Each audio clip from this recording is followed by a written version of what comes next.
Bismillahirrahmanirrahim. Assalamualaikum warahmatullahi wabarakatuh. Perkenalkan, saya Diki Kurniadi, MK7119293 dari kelas 4A. Di sini saya akan mempresentasikan hasil rancangan media yang telah saya buat yang berjudul Peta Pikiran.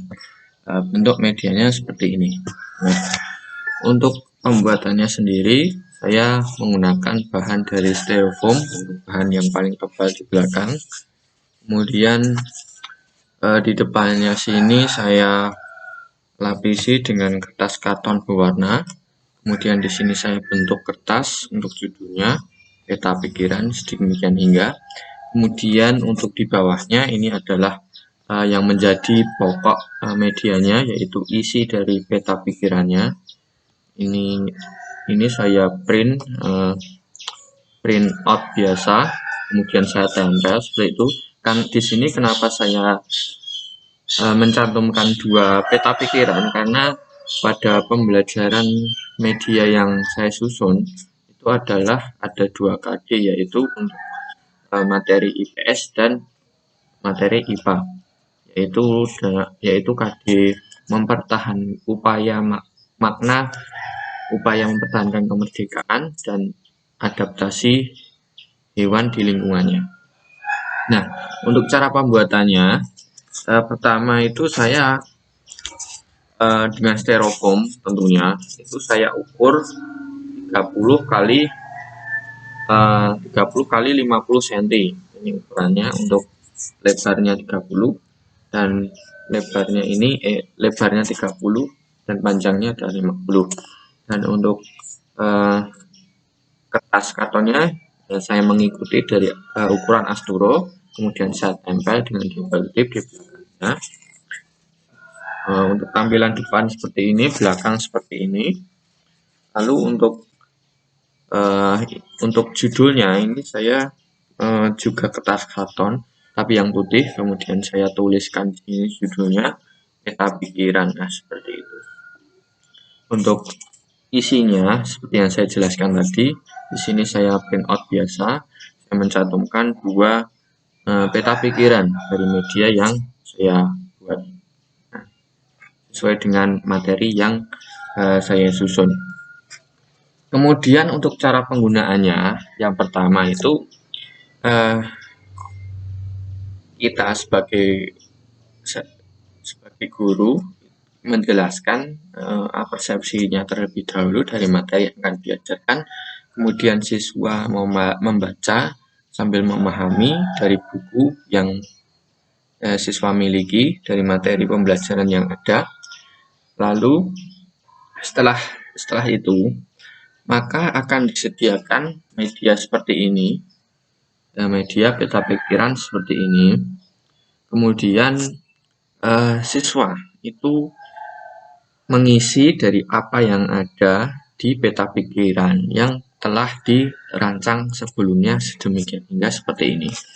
Jadi seperti ini contoh dari, karena materinya di sini pertempuran Surabaya. Di sini pokoknya itu pertempuran Surabaya. Kemudian di sini ada apa, mengapa, siapa, di mana, kapan, dan bagaimana pertempuran itu terjadi. Sebagai contoh, pertempuran Surabaya. Apa?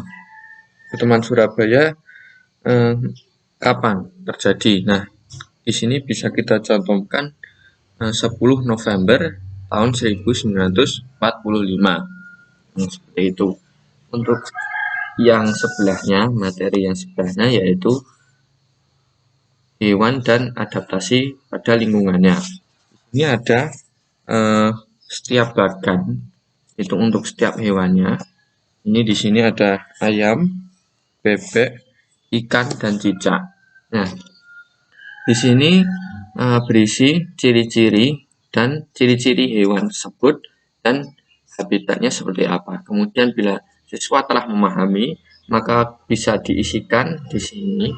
Seperti contoh, seperti di sini misalnya ayam, ciri-ciri hewannya berbulu, hidup di darat, memiliki 2 kaki. Lalu habitatnya di lahan kering atau di darat seperti itu. Untuk yang lain bisa mengikuti sesuai dengan pokok materi yang siswa telah pahami. Untuk media peta pikiran ini sebenarnya kita bisa menyusun dari beberapa pokok yang dapat kita tambahi di media ini, karena berhubung yang dibahas adalah dua materi yang saya cantumkan di format media pembelajaran, maka saya menampilkan dua pokok materinya, yaitu untuk proklamasi upaya mempertahankan kemerdekaan dan adaptasi makhluk hidup di lingkungannya. Berarti mata pelajaran IPA dan IPS. Nah, untuk kesulitan yang saya alami dalam menyusun media peta pikiran ini, sebelumnya saya juga tidak terlalu kesulitan, karena yang disusun ini adalah bahan-bahan yang mudah didapat seperti styrofoam, karton berwarna, kemudian dari printout-nya sendiri juga mudah untuk dilakukan. Untuk penyusunan judulnya juga sedemikian, hingga ditulis dengan spidol, warna atau yang lain. Nah, untuk alatnya juga tidak terlalu sulit, hanya membutuhkan gunting, alat pemotong, lem, dan lainnya. Jadi untuk penggunaannya, teknisnya yang saya jelaskan tadi, pertama guru memberikan penjelasan persepsi salah satu dari pokok topiknya, seperti pertempuran Surabaya atau salah satu hewan dan adaptasinya. Kemudian setelah guru sedikit menjelaskan, siswa membaca materi yang ada di bukunya agar lebih memahami. Kemudian setelah itu, siswa mencantumkan mengisi dari peta pikiran yang telah disusun sedemikian hingga yang ada di media pembelajaran. Jadi bisa mengkreasikan apa yang ada di benak pikiran siswa, jadi menciptakan pola pikir siswa yang terarah sesuai dengan topik yang dibahas, sehingga mudah memilah untuk mengingatnya dalam pembelajaran yang dua topik yang saya maksud tadi. Demikian hal tersebut yang bisa kita lakukan. Seperti itu pemaparan media yang dapat saya sampaikan, kurang lebihnya mohon maaf. Assalamualaikum warahmatullahi wabarakatuh.